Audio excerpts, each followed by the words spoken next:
Okay, let's unpack this feeling. That constant tug of war between wanting more time, needing more resources, and feeling like you're just trying to keep your head above water. Sound familiar? Uh-huh. It's pretty common. You're tuning in because you're likely looking for a smarter way, more efficient approach to this daily juggle without getting bogged down in endless details. It's a remarkably universal experience, isn't it? Yeah. Regardless of your specific circumstances, that desire to optimize your time and financial resources is a fundamental one in today's world. Exactly. And that's the heart of our deep dive today. You shared some really rich material with us. A comprehensive guide on time management from the UGA Cooperative Extension, Yeah, that looks thorough. alongside an in-depth exploration of passive income ideas for 2025 from Investopedia, and some fascinating real-world discussions and suggestions straight from the Reddit community. A real mix of sources then. Formal guides and, real people talking. Right, to our mission. To extract the most actionable insights from these diverse sources. Mm. We want to help you take a more strategic approach to your time, potentially unlock some of those elusive extra hours, We could all use more of those. and explore concrete ways to generate income with less constant hands-on effort. Ultimately, it's about gaining a greater sense of control and turning down the volume on that stress. If we step back for a moment, what we're really talking about is maximizing the effectiveness of your most valuable assets, your time and your effort. Yeah. The resources you've provided offer distinct yet complementary pathways to achieving that. So let's dive into time management first. The UGA Extension Guide starts with a really key point. Hmm. We don't actually manage time itself. I mean, the clock just keeps on ticking, doesn't it? Right, 24 hours a day. No Yeah. getting around that. 1,440 minutes, 8 and 6,400 seconds. Yeah. What we can manage are the events we pack into that time. That's a fundamental reframing, isn't it? Recognizing that time is a constant, a finite resource, really compels us to focus on how we intentionally allocate our energy and attention within those boundaries. And they lay out some pretty compelling reasons why getting better at this is so important. They reference dot and subtime, pointing to benefits like a real boost in productivity. Okay. More energy throughout the day, less of that nagging stress, and even improvements in your relationships and how you feel about yourself. Who wouldn't want a piece of that? Those aren't just abstract ideals, they translate into very real, tangible improvements in your everyday life. Think about it. Increased productivity allows you to accomplish more of what truly matters to you. Yeah, less stress, better health. Reduced stress has profound positive effects on your health and well-being, and stronger relationships and improved self-esteem contribute to a greater sense of overall fulfillment. Okay, so strategy number one, know how you spend your time. Seems straightforward, but the guide suggests actually keeping a time log, breaking your day down into like 15-minute chunks for a week or two. It's like shining a spotlight on your daily habits. What's interesting here is the level of granularity. Those 15-minute intervals really force you to confront where your time is actually going, not just where you think it's going. Right. It's about capturing the reality, not the perception. And then comes the evaluation. Did you actually get the important stuff done? What tasks seem to just swallow up your time? Where did it all go? Exactly. When during the day were you most focused and effective? And where did all those minutes really go? Work, family, maybe a little too much social media scrolling.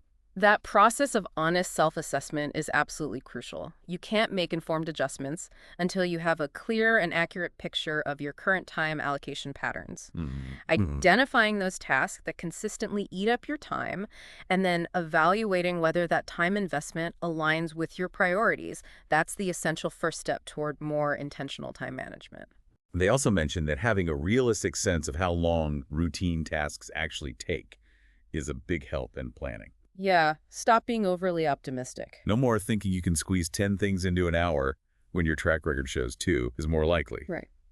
And they even give a quick shout out to time tracking apps, which we'll touch on more later. That awareness of how much time those regular recurring tasks consume is key to setting realistic expectations for your day and avoiding the trap of overcommitting yourself. Which leads straight to stress. Which, as we know, can quickly lead to feeling overwhelmed and falling behind.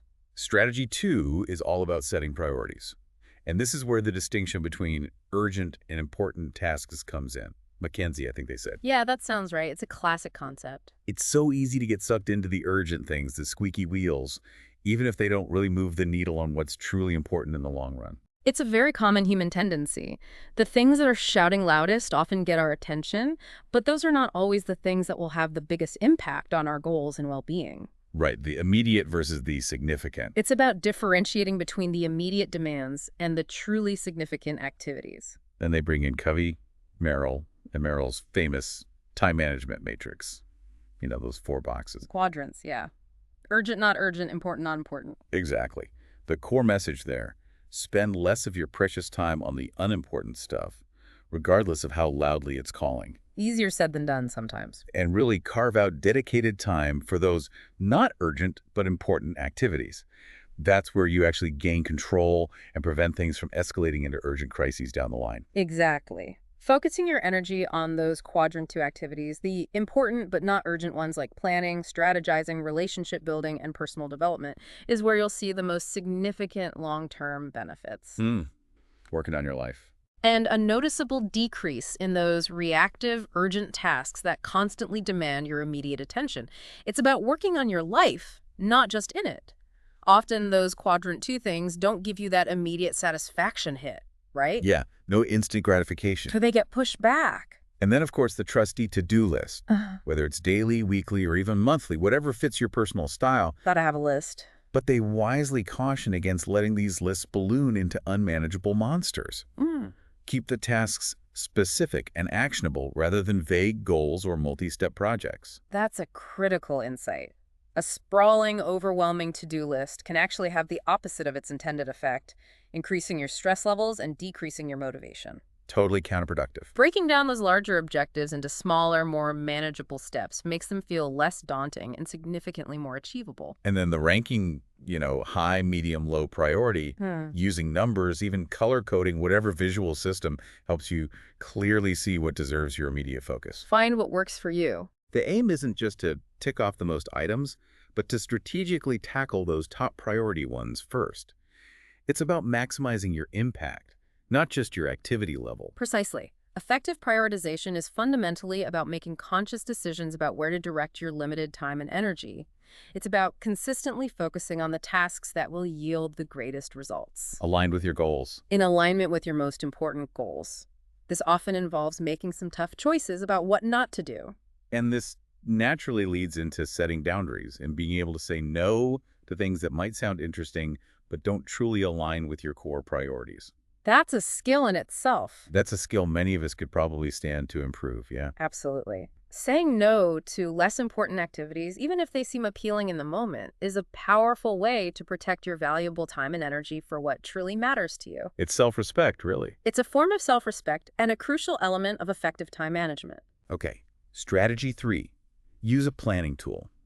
And the guide runs the full spectrum: physical planners, digital calendars, phone apps. Wall charts, index cards. Even simple wall charts and index cards. The underlying principle is to get things out of your head and written down. Apparently, that frees up a significant amount of mental real estate. Reduces that cognitive load. They even suggest dictation for those who learn and process information better through listening. Interesting.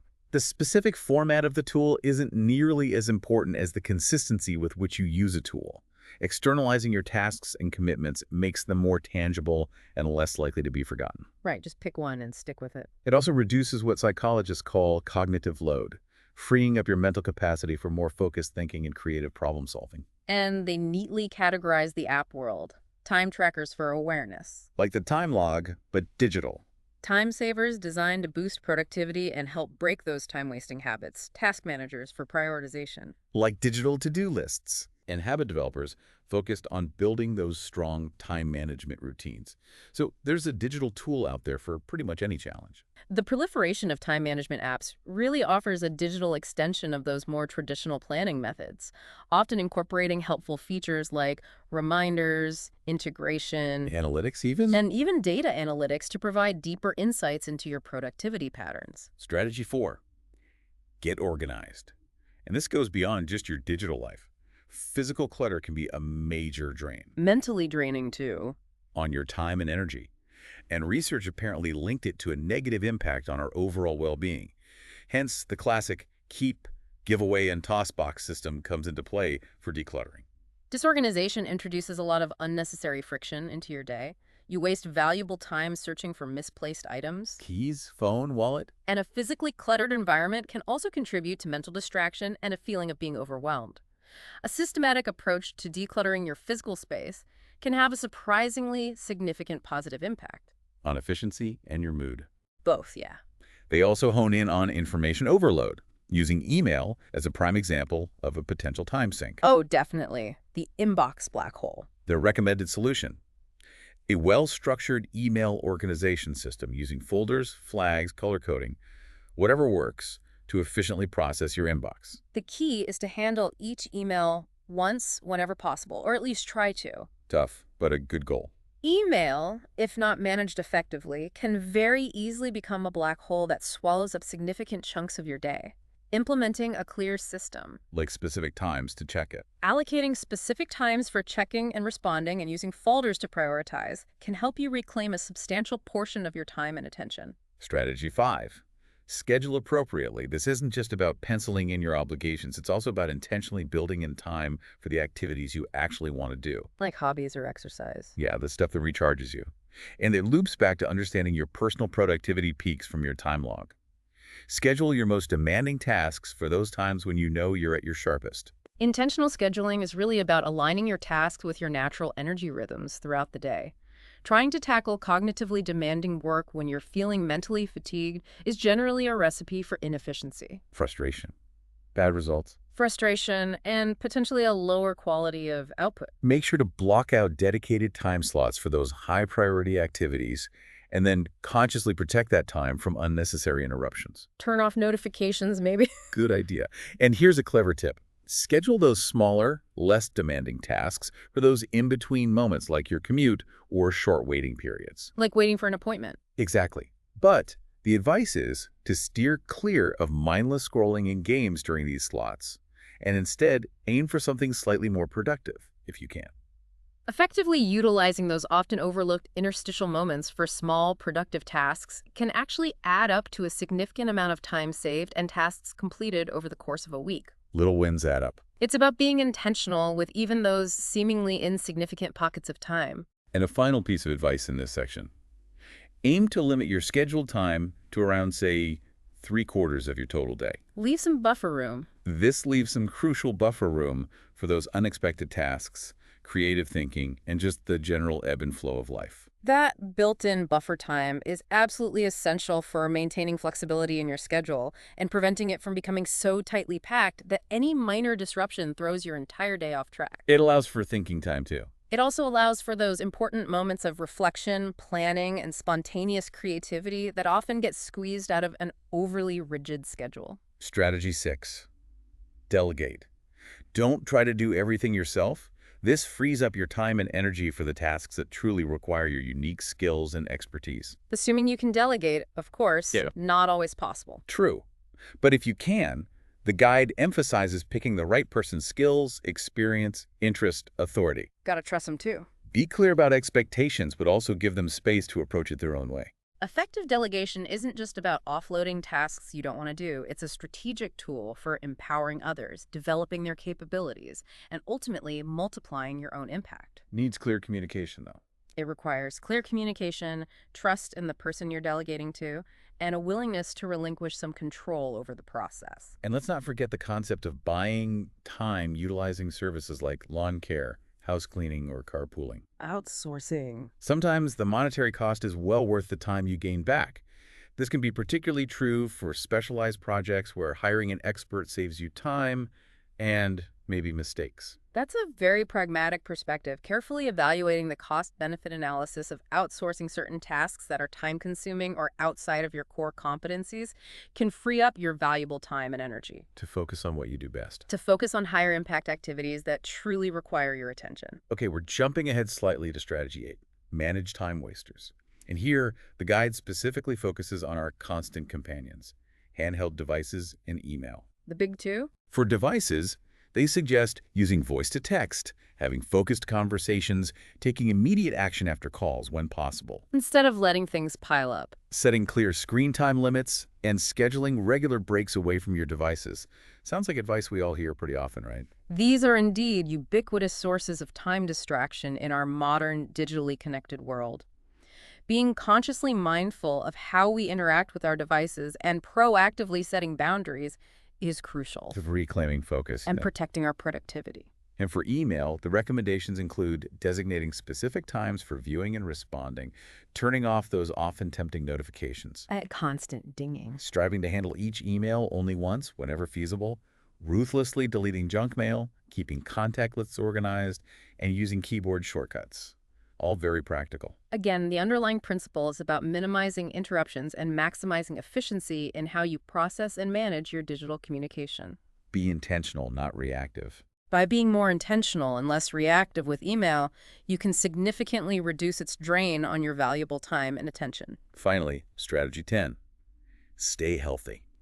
The guide frames self-care not as a luxury, but as a critical time investment for both physical and mental well-being. It fuels everything else. And they circle back to monitoring screen time for overall digital well-being, referencing a Google study linking better digital habits to overall well-being. This really underscores the interconnectedness of our physical and mental health with our ability to effectively manage our time. Can't be productive if you're burnt out. Neglecting essential self-care activities ultimately undermines our capacity to be productive, focused, and in control of our time and energy. They suggest using those digital well-being tools on our devices, maybe blue light filters, even grayscale mode to make the phone less appealing. Make it less addictive. And they strongly recommend a nightly digital device shutdown for better sleep. They also point out the link between poor time management and too much screen time to fatigue, moodiness, even illness. It all connects. And a great reminder, reward yourself for those time management successes. Reduces stress, reinforces the habits. Recognizing and celebrating your achievements, no matter how small, is a powerful way to reinforce those positive time management behaviors and build sustainable momentum. Creates a positive feedback loop. Exactly. So the UGA extension concludes by emphasizing the ongoing need to evaluate whether your chosen strategies are actually working for you. It's not set in stone. Are you getting that healthy work-life balance? Are you getting the important stuff done? Are you taking care of yourself? If not, time to reassess. It's not a static set of rules, but rather a dynamic and continuous process of self-assessment and adjustment. What works now might need tweaking later. Got to be flexible. A flexible and adaptable mindset is absolutely key to long-term success. All right, let's shift our focus now to a potentially rewarding outcome of better time management. Passive income. The dream, right? Money while you sleep. Well, the Investopedia article kicks things off by defining it as money earned with relatively little ongoing time or effort required beyond the initial setup. That initial setup is key. It's rarely zero effort up front. Right. Think rental properties, stock dividends, selling online courses you've already created. There's almost always an upfront investment of time, money, or, creative energy needed to establish the asset or system first. Definitely not effortless from day one. They even include a quote from Margarita Cheng expressing optimism about current opportunities, creating online courses, ebooks, affiliate marketing. Her perspective really highlights the democratizing influence of the internet. Yeah. Lower barriers to entry now for leveraging your skills. Now, they do take a moment to clarify the distinction between active income earned and portfolio income from investments. Ah, the IRS definition. Exactly. They point out that from a strict IRS perspective, portfolio income like dividends isn't technically fully passive because you're still making decisions, Like which stocks to buy. even if infrequent. But for the practical purposes of their article, they're using passive more broadly for ventures needing minimal day-to-day effort. Which makes sense for their audience. Just need to be aware of the tax difference. It's an important nuance, especially for taxes, which they do mention later. Why do you think they take this broader view? It's likely because their focus is on practical strategies for individuals looking to reduce their active workload.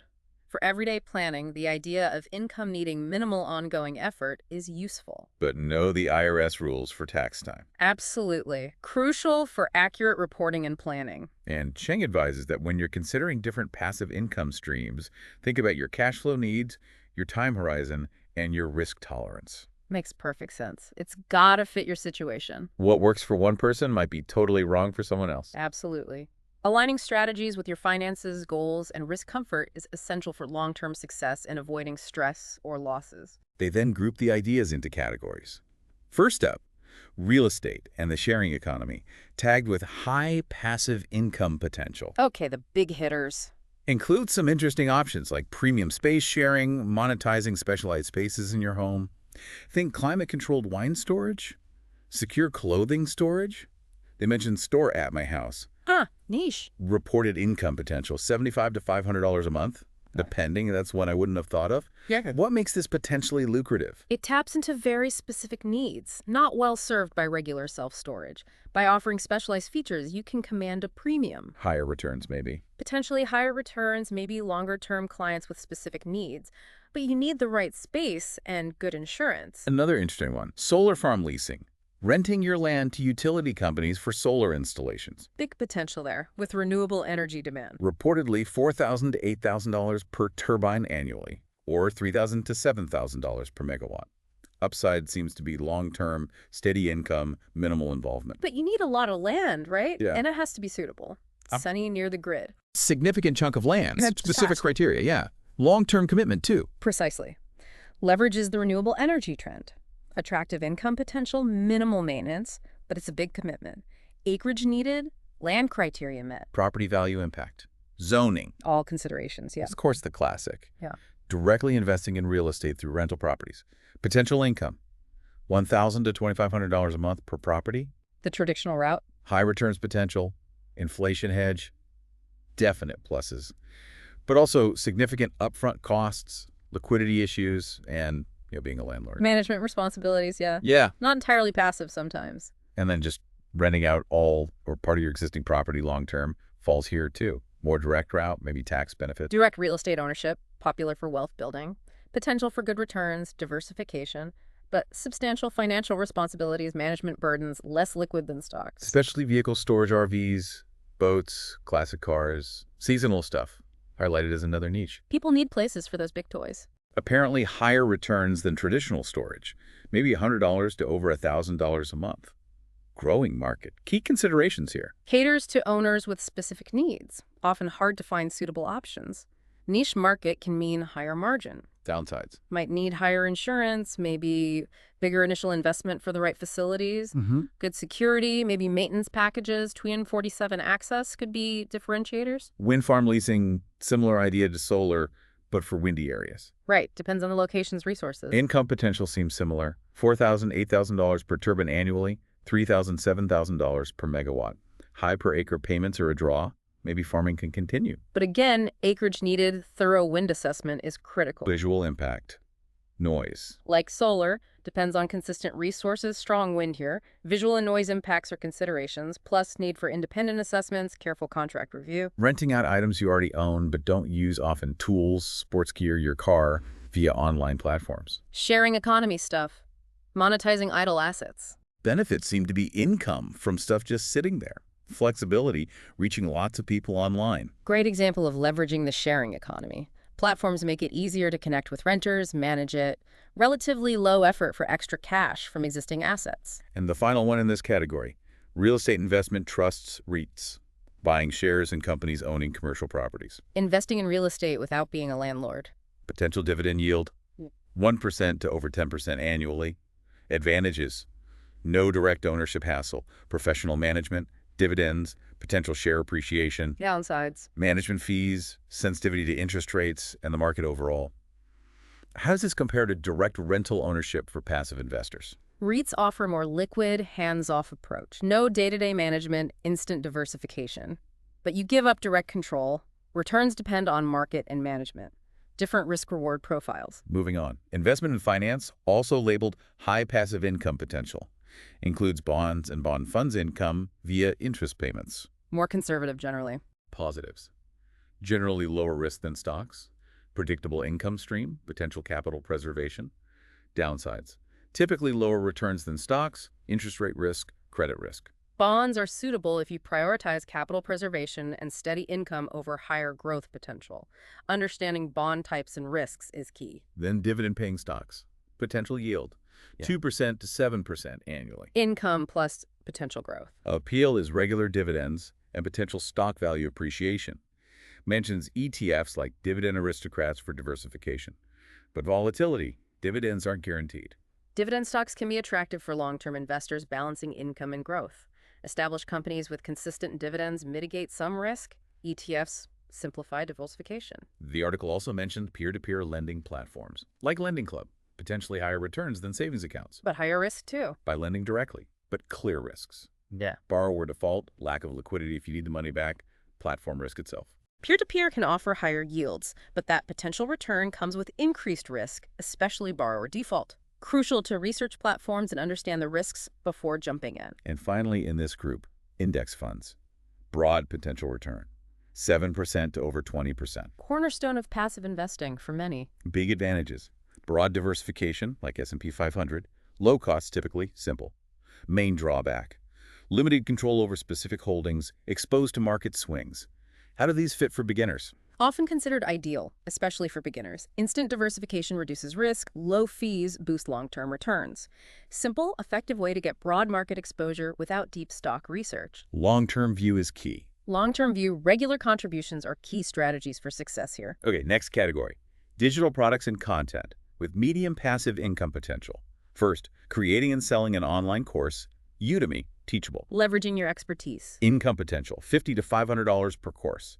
Benefits, scalability, flexibility, reach a global audience, but significant time investment to create a quality course, lots of competition. Online courses offer a fantastic opportunity, scalable income. But the upfront investment in planning, creating, marketing is substantial. Standing out needs strategy. Community building helps. Ongoing support and community building can be important for long-term success, yeah. Another idea. Automated drop shipping e-commerce store. No inventory handling. Low startup cost appeal. Profit potential estimated $500 to $10,000 plus a month. Appeal is low initial costs, hands-off fulfillment. But finding reliable suppliers and marketing are critical. Drop shipping lowers the e-commerce entry barrier. Wide product range, no inventory hassle. But success hinges on strong branding, reliable suppliers, effective marketing to drive traffic. Customer service matters too. Customer service can also be a significant factor, definitely. Uploading video content to YouTube income via ads, sponsorships, potential earnings $1 to $5 per 1,000 views roughly. Huge potential audience. Advantages. Yeah. Global audience. Diverse revenue streams. Creative freedom. Low entry barrier. But takes considerable time effort for quality content. Building subscribers. YouTube algorithm changes. It's unpredictable. Competition is fierce. YouTube's powerful but needs long-term commitment. Consistent, engaging, high-quality content, understanding SEO, keywords, thumbnails, audience interaction. It's a job. Competitive landscape is tough. Creating a mobile app income from sales or ads. Highly variable potential. Big potential reward, big potential cost. Upsides. High demand potential, recurring revenue possibility, scalability, brand building. Downsides. High development costs, intense competition, continuous updates needed, marketing challenges. Briefly mentions AI-backed tool sets too. Mobile app market. Significant opportunity, but incredibly competitive. Substantial investment needed in development, user experience, marketing. Solving a real problem is key.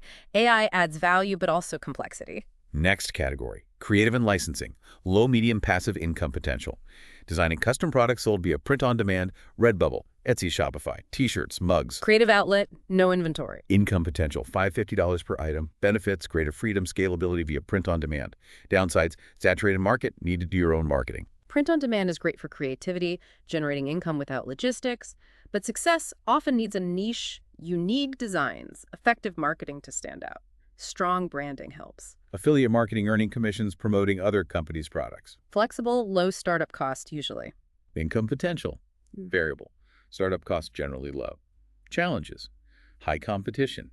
Income tied to others' success need to drive traffic. Affiliate marketing can be flexible, potentially lucrative, especially with an existing audience. Trust is key. Recommend relevant, reputable products. Consistently driving targeted traffic is essential. Selling stock photos, Shutterstock, Adobe stock, royalties per license. Small amounts per sale, usually. Income per sale can be tiny, cents to a few dollars. Low entry barrier, artistic freedom. But highly competitive market, low prices, no guarantee of sales. Stock photos can provide a small, steady income stream over time with a large, diverse, high-quality portfolio covering in-demand subjects. Competitive market. Good keywords are crucial for discoverability. Protect your IP too. Intellectual property protection is important, yes. Licensing your original music for films, commercials, etc. Unpredictable income. Can be rewarding, but inconsistent. Significant upfront effort creating marketing music. Competitive licensing market. Music licensing requires a diverse catalog, quality recordings, understanding copyright, maybe networking. Income can be sporadic, especially for newcomers. And a unique one. Advertising on your car. Rapify, Carvertise, monthly fee, maybe $100, $400 for driving with ads. Truly passive. Just drive. Effort is minimal. No upfront costs usually. But little control over ads alters car appearance. Requires very little ongoing effort. Trade-off is the advertising in your personal vehicle. Choose reputable companies. Review the agreement carefully. Final Investopedia category. Retail and physical products, low-high passive income potential. Flipping retail products, buy low, sell high on eBay, Amazon. More active than some passive ideas. Profit potential, wide range, $105,000 plus a month. Low startup costs possible, but needs time effort finding items, managing listings, shipping, returns. Product flipping can be profitable, but needs active involvement. Researching niches, sourcing, listing, logistics, organization, and efficient processes are key. Creating an e-commerce subscription box, recurring revenue. Predictable income stream potential. Maybe $20, $100 per subscriber month. Benefits. Predictable revenue, customer loyalty.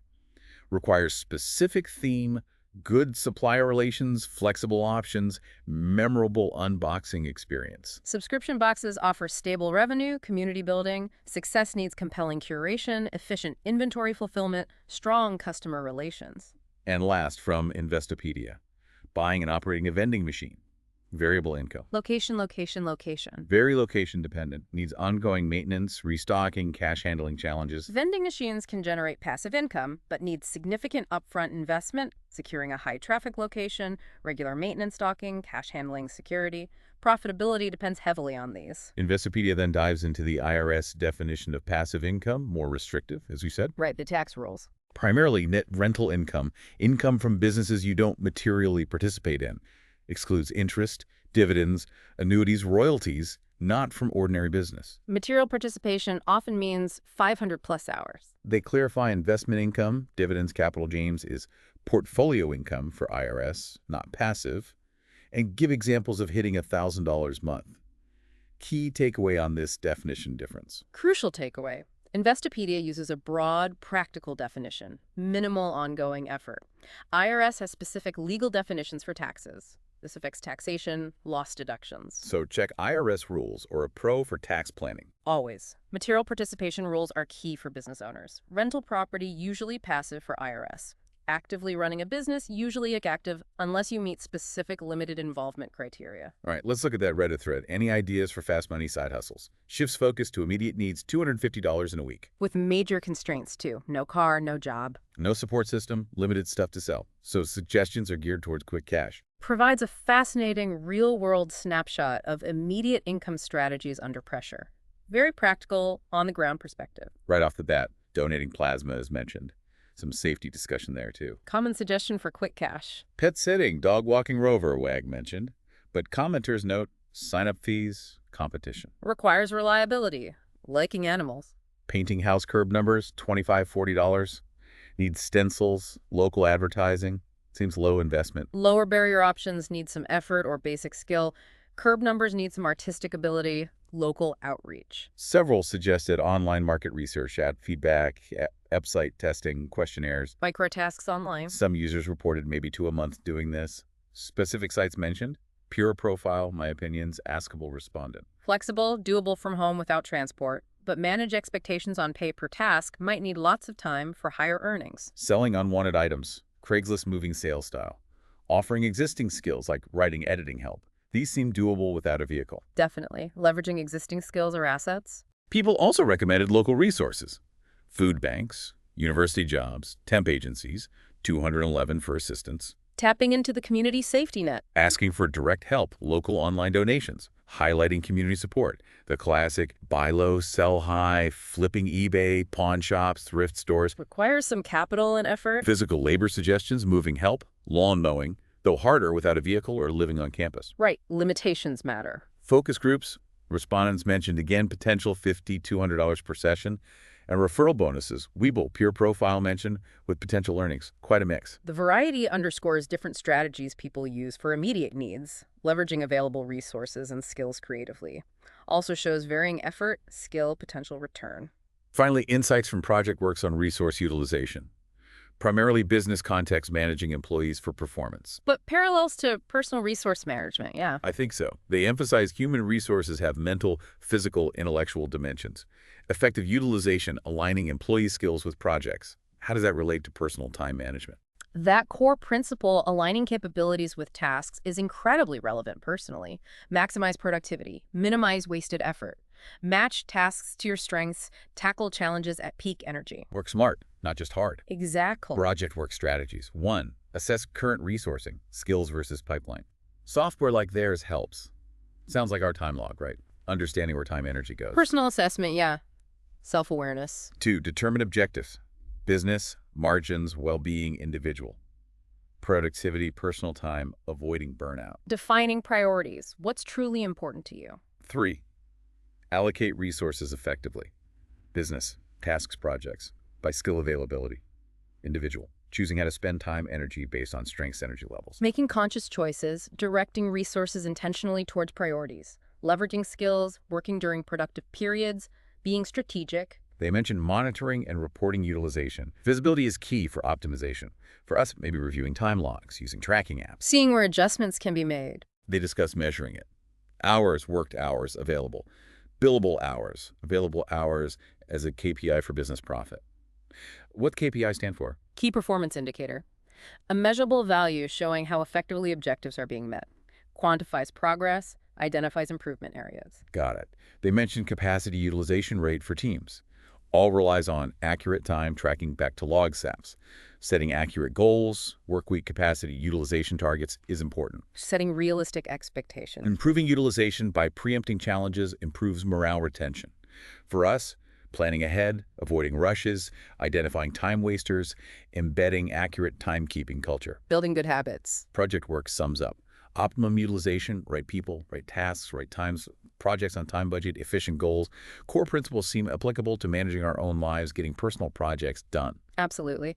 Optimizing resource use time, energy directed effectively towards goals is universal. Managing a team or your own day. Maximize output, minimize waste, ensure sustainable pace. So as we start to wrap things up, it seems pretty clear how these two main topics, time management and passive income, really connect. They feed into each other. If you get better at managing time, you likely free up hours you could use to explore or set up passive income ventures. And conversely, successful passive income streams could reduce reliance on active work, giving you more time, maybe making time management feel less pressured. More like an opportunity. Right. And important to remember, both areas, managing schedules or building passive income, require that initial investment. Planning, prioritizing, consistent effort. Even if the goal is less ongoing work later, usually work up front. That initial commitment is the foundation for both. Few truly effortless paths. Very true. Ultimately, what strategies work best for you in both areas is a very personal equation. Depends on your circumstances, skills, interests, risk, comfort. No one-size-fits-all answer. Personalization is absolutely key. Find strategies that resonate with your individual needs, preferences, life situation. So the big takeaway here, taking a conscious, strategic approach to managing time, thoughtfully exploring passive income avenues, you can gain greater control. Reduce financial stress. Create more time for what matters. Exactly. Build a more sustainable, fulfilling life by consciously optimizing your time and effort, creating more options and choices. It's empowering. I'd really encourage you to take a moment, reflect on the specific strategies and ideas from today. Time management, passive income, which resonate with your situation. Maybe pick just one or two. Yeah, pick one or two from either side, experiment a bit, see what impact they might have. Starting small is excellent. Test the waters, see what works funnel. Avoid feeling overwhelmed trying everything at once. Learn and adapt. And here's a little something to think about. What's one small change you could make to your daily routine? Maybe just 15 or 30 minutes. That might free up a little time. What could you do at that time? Could you use that small chunk to start exploring one of these passive income ideas? Or maybe just carve out space to recharge? Or thinking about your current skills, knowledge, interests. Which passive income avenue feels like the most natural, approachable first step for you to explore? Just remember that taking those small, consistent steps towards better time management and greater financial well-being can really add up to significant positive changes over time. You absolutely have the ability to make these shifts.